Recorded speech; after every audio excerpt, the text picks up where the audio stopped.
صباح الخير يا باجي يا باجي، صباح ماتت يا باجي صباح ماتت يا باجي، هيعطيك قطعة عزرائيل نساك يا هم خي، وقتاش تموت يا سختة؟ صباح تذكرها بتبيعها هي، تذكرها يعني انت حضرت في طهور سيدنا محرز شايلولك.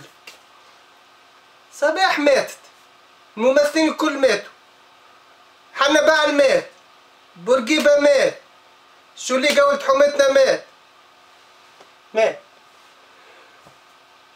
يموت يا هم تموت، يعطيك قطعة بالكوش ومزر. عيب عليك انا بصراحة مش متوجه للدكتور الرئيس المنصف المرزوقي.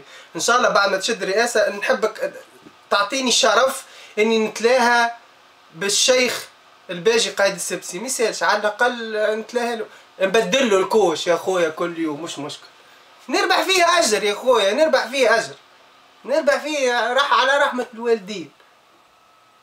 يا باجي صباح ماتت يا باجي، مش تحضر الجنازة؟ مش تحضر الجنازة هيا ما نطولش عليكم، حضر لكم فيديو اخر ان شاء الله. ها اما يا باجي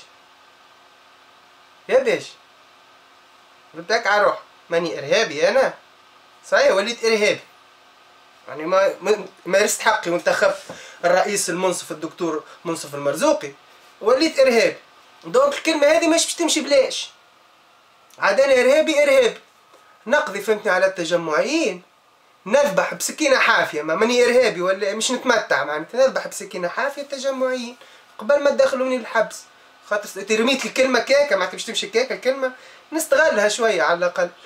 وجنوب الكل ما طلع إرهابي مزمر عليك وليد عمي، جنوب توثير يا حبيبي، وحبلكم الرب واحد فيكم يهبط غادي، مش يا زيزي.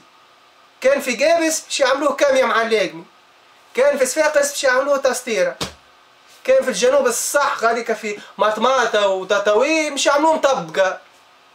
الجنوب حرم عليكم توا صاي بلاد الرجال، وانا ان شاء الله كان مش نعملوا فهمتني دولة في الجنوب اللي فيها البترول وفيها الفوسفات وفيها الغاز وفيها الملح، نتمنى اني يكون معناتها مواطن في دولة الجنوب التونسي، دولة الرجال مش دولة الصبيحية والطحانة. يلا سلام.